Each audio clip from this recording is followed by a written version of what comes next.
you probably noticed I don't feel about that war the way we were told we were supposed to feel about that war, the way we were ordered and instructed by the United States government to feel about that war.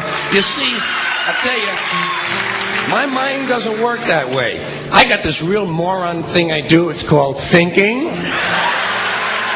And I'm not a very good American because I like to form my own opinions. I don't just roll over when I'm told to. Sad to say, most Americans just roll over on command. Not me. I have certain rules I live by. My first rule, I don't believe anything the government tells me. Nothing. Zero. Nope.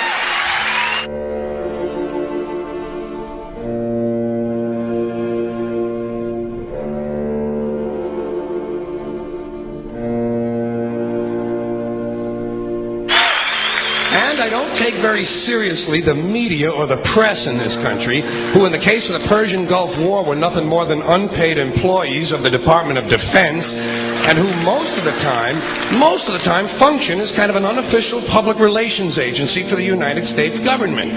So I don't listen to them. I don't really believe in my country. And I gotta tell you folks, I don't get all choked up about yellow ribbons and American flags. Now, to balance the scale, I'd like to talk about some things that bring us together. Things that point out our similarities instead of our differences. Because that's all you ever hear about in this country is our differences. That's all the media and the politicians are ever talking about, the things that separate us, things that make us different from one another. That's the way the ruling class operates in any society. They try to divide the rest of the people. They keep the lower and the middle classes fighting with each other so that they, the rich, can run off with all the fucking money. Fairly simple thing, happens to work. You know, anything different, that's what they're going to talk about. Race, religion, ethnic and national background, jobs, income, education, social status, sexuality, anything you can do, keep us fighting with each other so that they can keep going to the bank. You know how I describe the economic and social classes in this country? The upper class keeps all of the money, pays none of the taxes. The middle class pays all of the taxes, does all of the work. The poor are there just to scare the shit out of the middle class. Keep them showing up at those jobs. Politicians know that word. They use it on you. Politicians have traditionally hidden behind three things: the flag, the Bible, and children. No child left behind. No child left behind. Oh, really? Well, it wasn't long ago you were talking about giving kids a head start. Head start, left behind. Someone's losing fucking ground here. But there's a reason. There's a reason. There's a reason for this.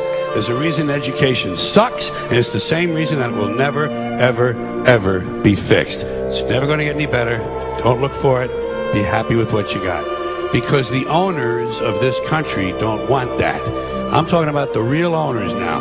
The big, the wealthy, the real owners, the big wealthy business interests that control things and make all the important decisions. Forget the politicians. They're irrelevant. The politicians are put there to give you the idea that you have freedom of choice. You don't. You have no choice. You have owners. They own you. They own everything. They own all the important land. They own and control the corporations. They've long since bought and paid for the Senate, the Congress, the state houses, the city halls. They got the judges in their back pockets, and they own all the big all the big media companies. So they control just about all of the news and information you get to hear. They got you by the balls. They spend billions of dollars every year lobbying to get what they want. Well, we know what they want. They want more for themselves and less for everybody else. But I'll tell you what they don't want. They don't want a population of citizens capable of critical thinking. They don't want well-informed, well-educated people capable of critical thinking. They're not interested in that. That doesn't help them. That's against their interest. That's right. You know something? They don't want people who are smart enough to sit around the kitchen table and figure out how badly they're getting fucked by a system that threw them overboard 30 fucking years ago. They don't want that. You know what they want? They want obedient workers. Obedient workers. People who are just smart enough to run the machines and do the paperwork, and just dumb enough to passively accept all these increasingly shittier jobs with the lower pay, the longer hours, the reduced benefits, the end of overtime, and the vanishing pension that disappears the minute you go to collect it. And now they're coming for your Social Security money. They want your fucking retirement money. They want it back. so they can give it to their criminal friends on Wall Street. And you know something? They'll get it. They'll get it all from you sooner or later, because they own this fucking place. It's a big club, and you ain't in it. You and I are not in the big club.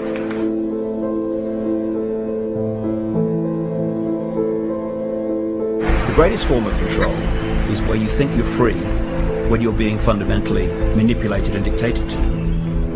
One form of dictatorship is being in a prison cell and you can see the bars and touch them. The other one is sitting in a prison cell but you can't see the bar, you think you're free. What the human race is suffering from is mass hypnosis. We are being hypnotized by people like this. Newsreaders, politicians, teachers, lecturers.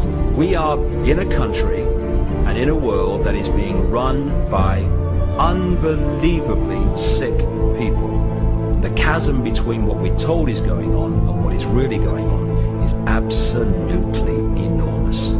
The greatest hypnotist on planet Earth is a oblong box in the corner of the room. It is constantly telling us what to believe is real. Historically, the control and manipulation of political opinion has been the Freemasons' main weapon in gaining control of countries and states.